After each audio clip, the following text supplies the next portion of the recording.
Growing plants is getting harder, more expensive, more complex, increasingly more difficult. I'm Chad Masura, CEO and founder of Rosie, and this is How We Grow. Hey everyone, I'm excited to be joined by Linda Langelo, who is a horticulture specialist with Colorado State University Extension, serving the Golden Plains region in northeastern Colorado. Her work is centered on helping homeowners and communities build healthier, more sustainable landscapes through practical steps like reducing unnecessary inputs, improving plant choices, and conserving water. So she also supports master gardener projects and community education, translating research and best practices into guidance that people can actually apply in their own yards. Linda, great to connect with you. I'm excited to have you on, and thanks for your time. Thanks for having me. This is going to be fun. This is going to be super fun. So yeah, just to kick us off, I would love to hear, you describe your role at CSU. What kinds of real life problems are people coming to you? I'm sure you get all kinds of fun questions. And what does the role look like in practice? Well, okay. Every day is different. Okay. I cover 5 counties. So that means I have a lot of bosses. I have a lot of commissioners. And I have people in extension who are my bosses as well. And I work with other agents across the board. And so a customer could call for a diagnostic issue. And it could be anywhere from a lawn problem to a tree problem to take a look at my windbreak on my farm. Or why are these vegetables looking this way? And those questions are not just springtime or summer. They can go into the winter, especially when it's dry here. And I do lectures and programs that people want. They'll call me, like the commissioners a couple of years ago said, could you do something on water conservation for us? We want to start to implement that because, of course, we get hotter and hotter and drier and less rain here. And in fact, we've had no snow this winter, or very little here on the plains anyway. And by that, I mean maybe 2 inches. Yeah, it's been a tough winter, I've heard. Oh, absolutely. It was 90 some degrees and now it's 64 and tomorrow it's going to be 92. Anyway. I address homeowners. I address and help people in business, landscapers, even arborists. I work with the state forest people, and we have a forestry council out here now. I bring grants here for programs. I oversee master gardeners, teach school kids, whatever is needed that people request. Great. Well, it sounds like they keep you pretty busy over there. But yes. Tell me more about your background, because I know you mentioned you had done some work on the East Coast as well. How did you get into this? What did your career look like? Well, I started off in college and it was pre-med. And then I decided I don't want to do pre-med. And then these friends came to me and said, Linda, Longwood Gardens has this program called the Professional Gardener Program. And I said, okay, it's a 2-year program. You work with the growers and you do hands-on things. You go to classes and you actually are taught by professors at the University of Delaware and Penn State and so forth. And so I applied and I got in, and I spent 2 years just doing everything that I love and got to do, hands-on, one-on-one with the people that worked in the conservatory, the people who worked in the perennial section, the rose garden, you name it. And then I went on to a private estate, which was nearby. And I managed that for about 1.5 years. And this job came up. And it was just a basic gardener. And it was working under Ed Broadbent. And he worked on the perennial walkway. And he had a couple of other sections. And so I got the job under him. And I spent a couple of years with him. And then there was a job at Salisbury State as assistant director of horticulture. And he said, Linda, you should apply for this. And so I did. And I got in. And so I moved to Maryland and I spent several years there. And then I became a director of And what in Atkins. general, sorry to interrupt, but what in general brought you to horticulture? I mean, what did you love about it? It sounds like you've gotten just the absolute crash course in growing just about anything. So yeah. I mean, tell me about that. Like what pulled you into this world? It was a passion of mine. Grandmom started me out in the rose garden and then dad in the vegetable garden. And I didn't see that as a career until people started giving me examples. And then I started getting excited about it. And I thought, okay, well, I've gone out and I've helped other people clean up their lawns, their yards, mowing, designing.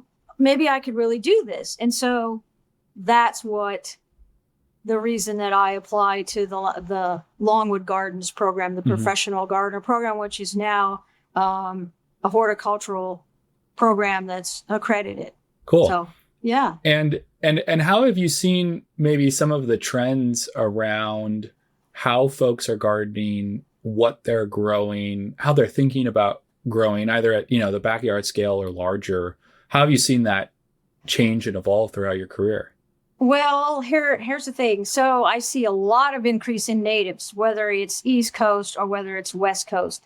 And the East Coast actually has more nurseries for natives than are out here, which is funny to me. But also I see another trend of we want plants as rebloomers.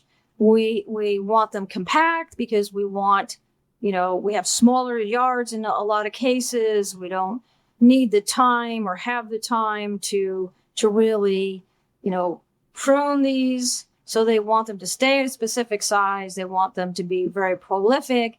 And they still want them to attract pollinators. But, that's not always the case. And so the object would be, if you want a few of those, fine. Make them 30% or less. And make the rest of your landscape the natives that are in your region. Cool. And are you finding that, at least in your region, you feel like there's a shortage of available natives for folks? Like, do you feel that that's an unmet demand right now? And I guess curious from your perspective, what do you think is driving that demand?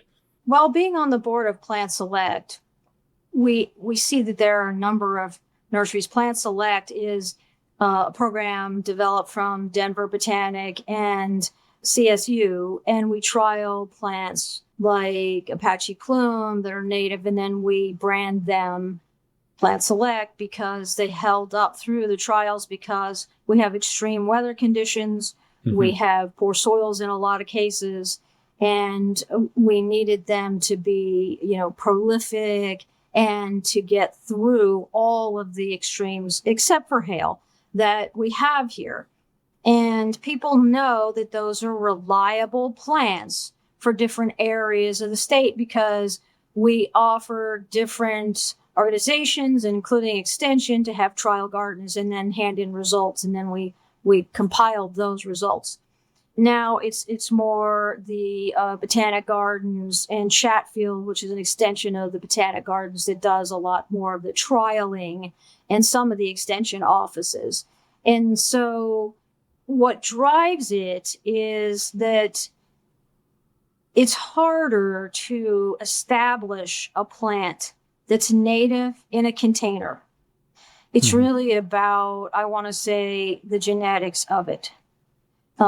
It's a lot easier to take a seed and that's annual or perennial and it develops faster. But our natives are different. They take longer to germinate. There's more conditions that are placed upon that germination.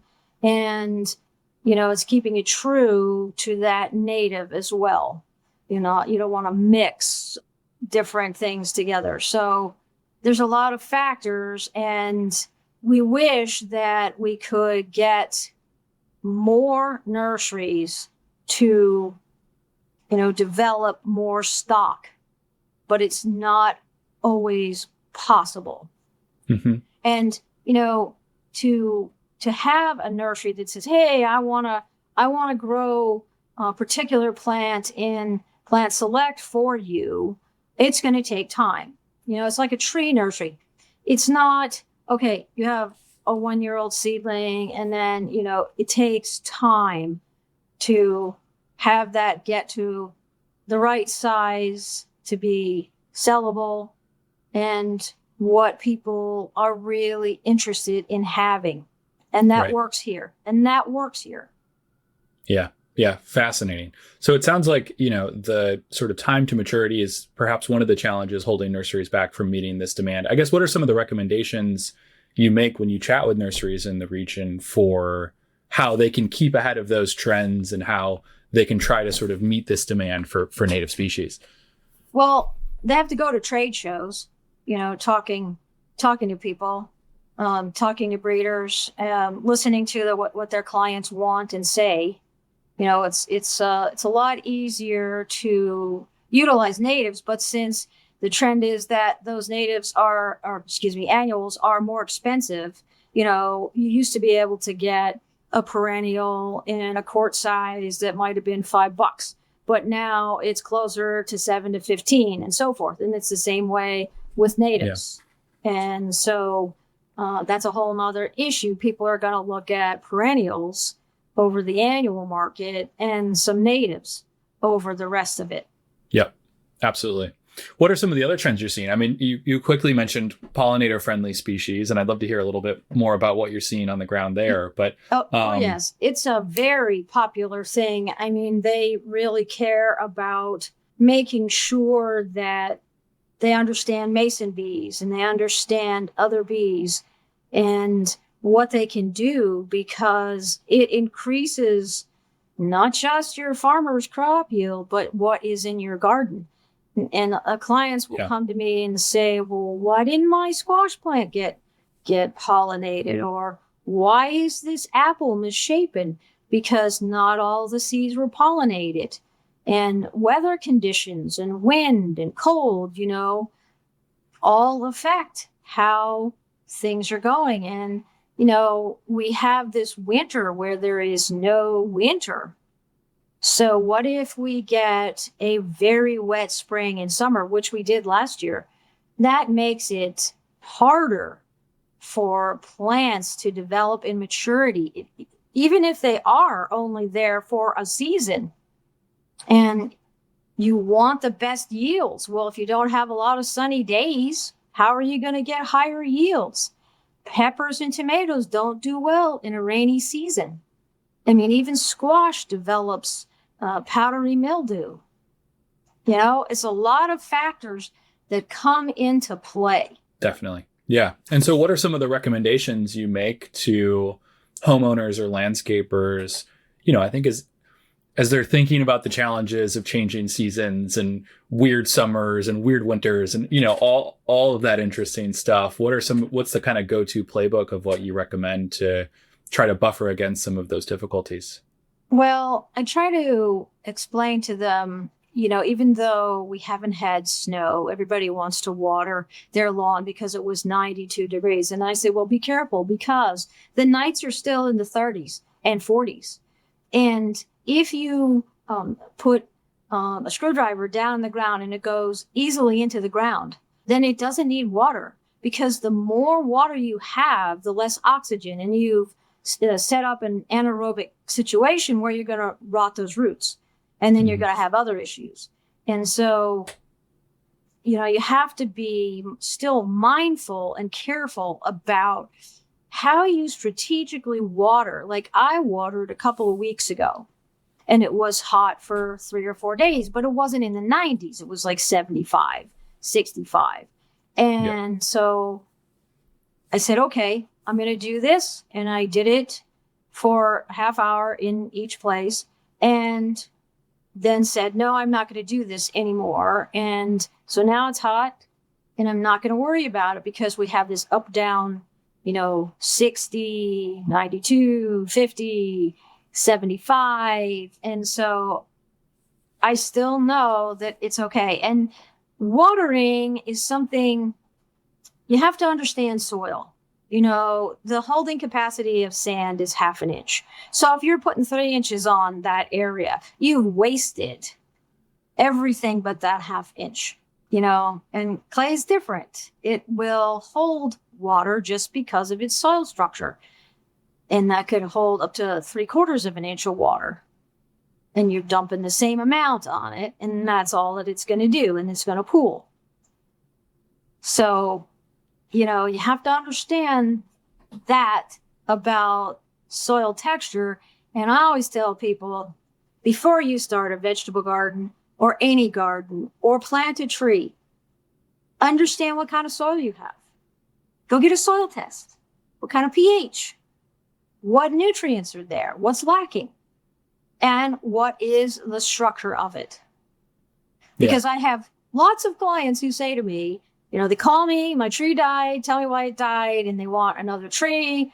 Do you think I can replace that with this tree? And I said, do you know what your soil is? And you know what the answer is? No. Almost never. Yeah, almost never. Yeah, I don't know. I sometimes relate it to human beings.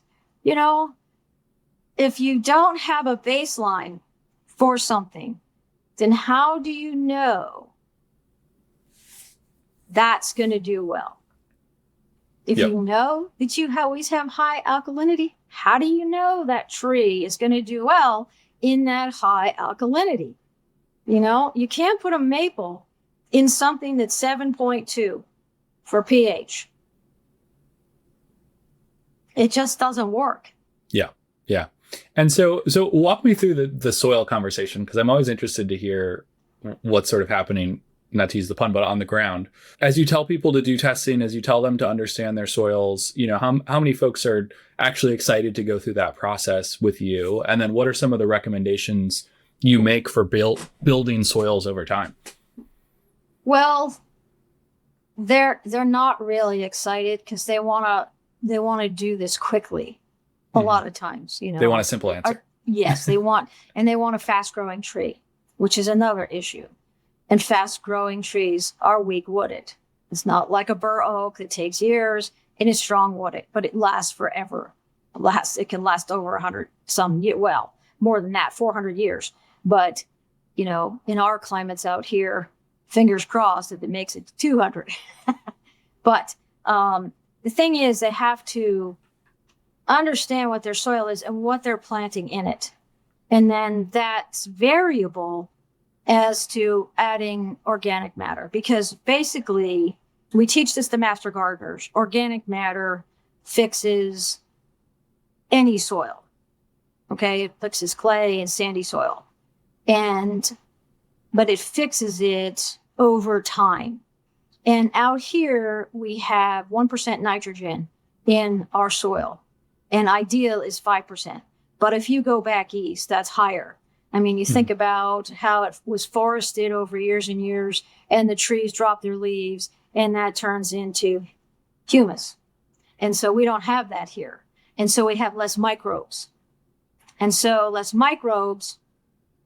microorganisms break down compost. And so what do you need to do? Well, you need to add, and not necessarily worms in the soil, but it's going to take a lot longer if you put some organic matter in it. And a lot of times you can do the lasagna layering. If you have a vegetable garden, you can even do that in an area that you want a tree. But I actually recommend, don't backfill when you do a tree.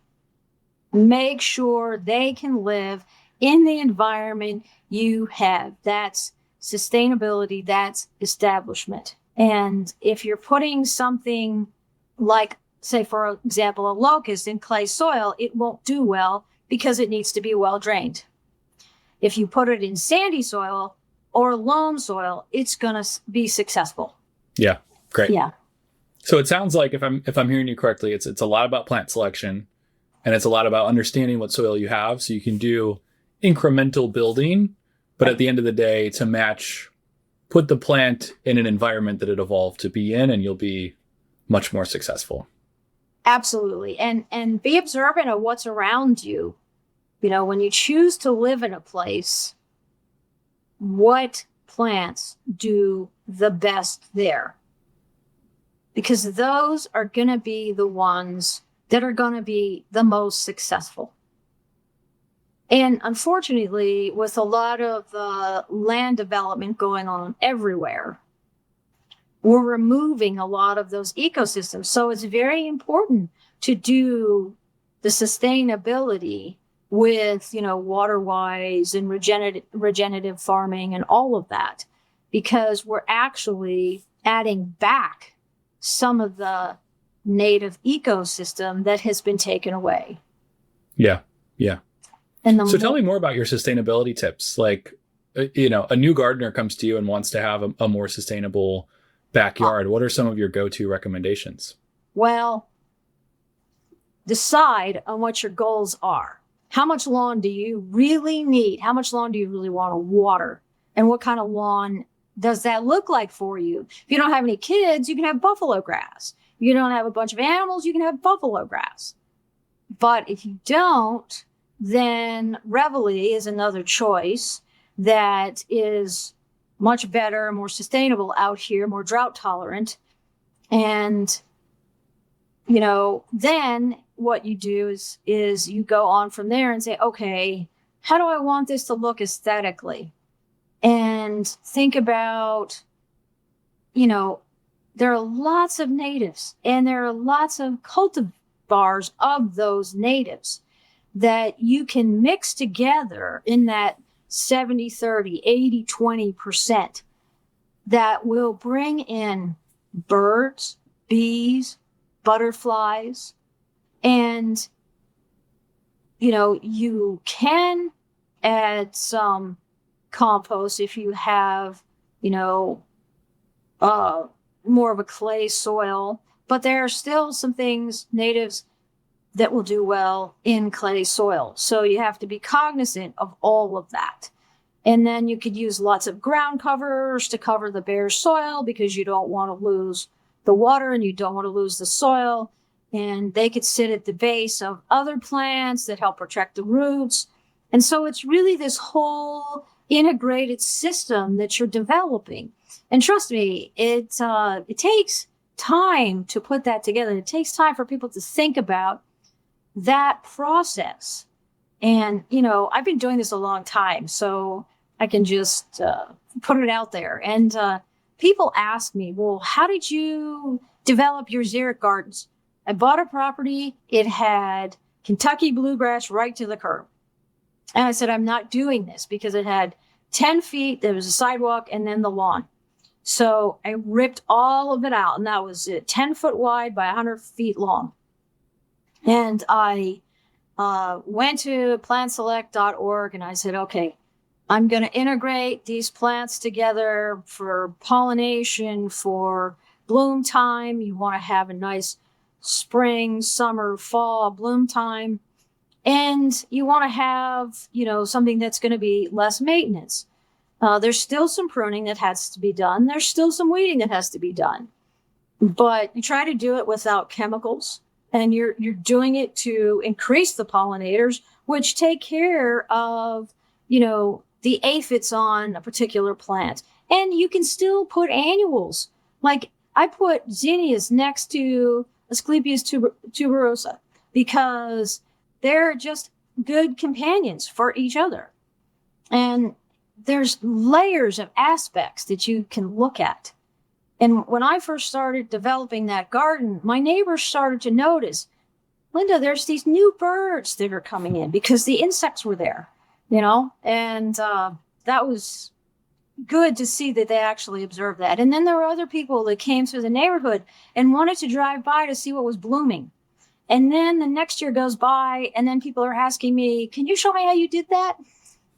And if more of us did that, that really helps the environment over time. Because if we all had lawns, that is the number one water consumer of all time. And it's the highest maintenance of any crop.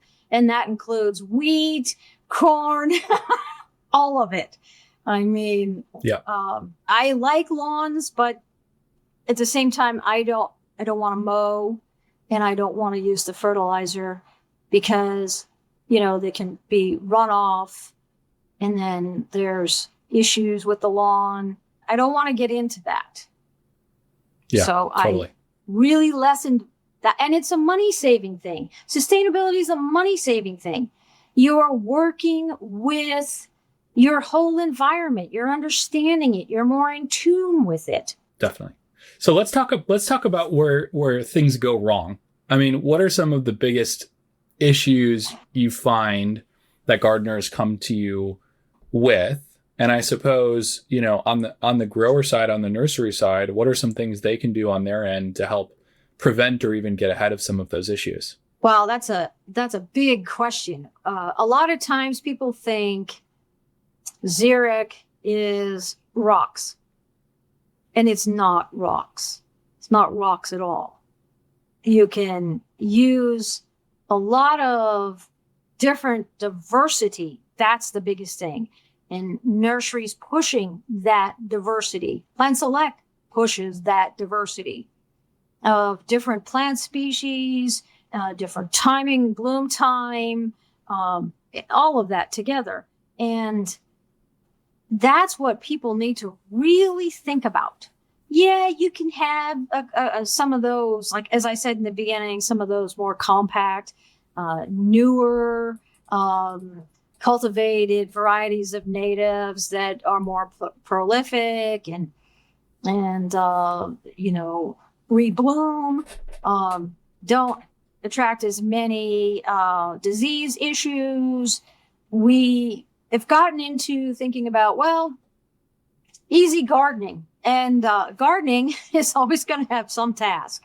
I don't care if it is xeric or if it's more of a traditional garden. It's always going to have some task. And now the issues are fire-wise. Because, it's been on the news. We had a fire. I live 30 miles from Ogallala, and they had a fire on North Beach, I believe. And thank goodness their homes were saved. But, you look across all the grasslands and they're burned. There's no place for these livestock. There's more livestock than people in Nebraska. And it's tragic, but how do you build a home and prevent it from catching fire? Well, okay, everything in life, there are better materials now, but every plant can burn. But here's the thing. You want to have defensible spaces around your house. And we've talked about 5 feet from the wall of your house to 5 feet. You have nothing. Bare ground, gravel that you keep clean. Nothing leaning up against that house like a wood pile or even a rake with a wood handle, or wooden decks next to it. They catch fire and the heat can bust windows open. The things that people have to think about.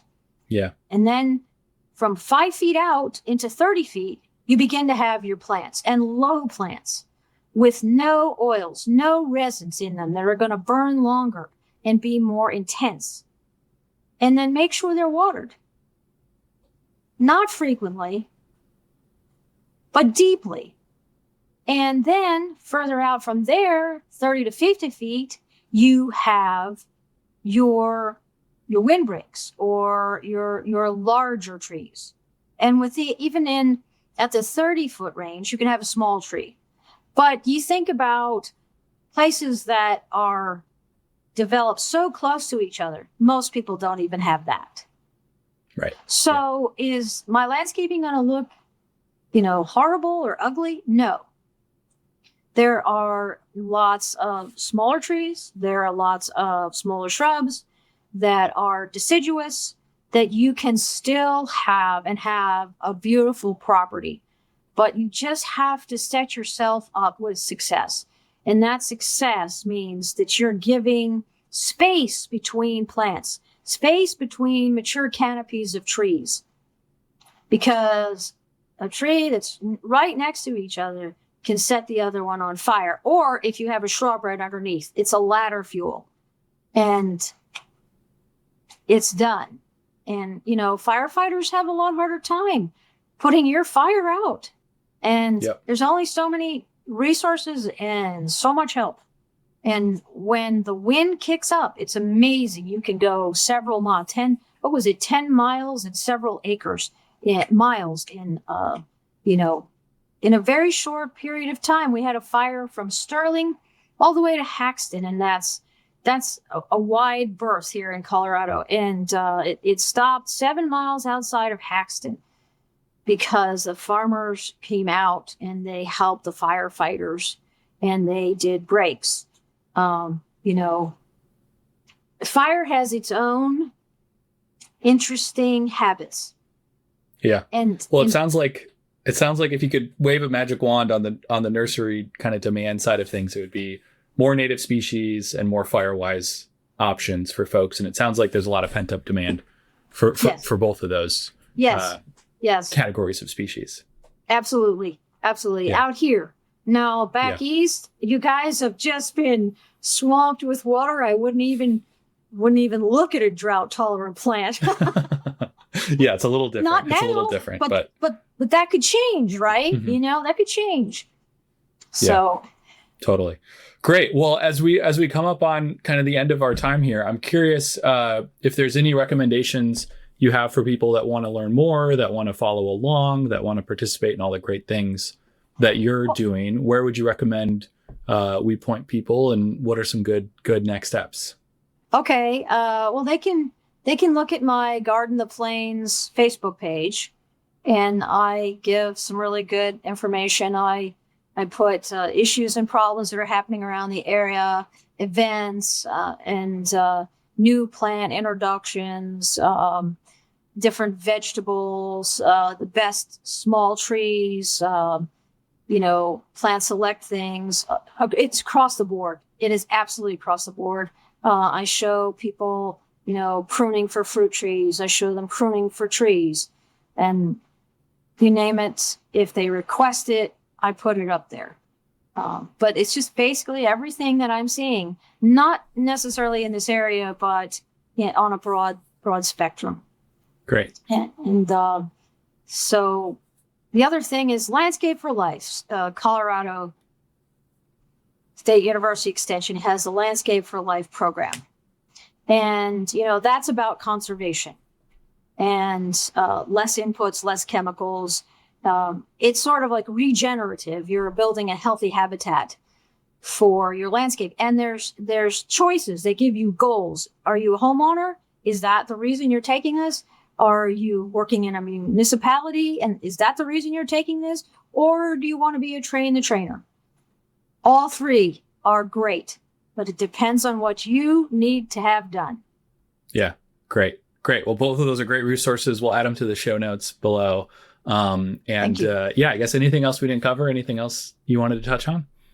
No, thanks for having me. I just want people to think about, what is in their environment, observation, and how can they make their little property or their property into an ecosystem that really helps to replace what is being removed.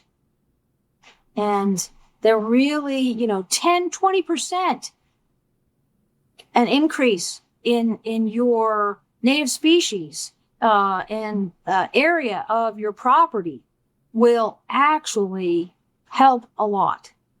Yeah. And, if you have a small condo or something or an apartment and they let you do something out front, or you can convince an HOA to do things differently, hey, that's great. And if you have a small house, just think 10%, 20% of that area is really going to do the bigger picture a lot of good. Yeah, I love it. And it's easy and a great place for people to start. So anyway, thanks so much for coming on. It was great chatting with you. I really appreciate your time. And I hope you have an awesome day. Thank you. And thank you for having me.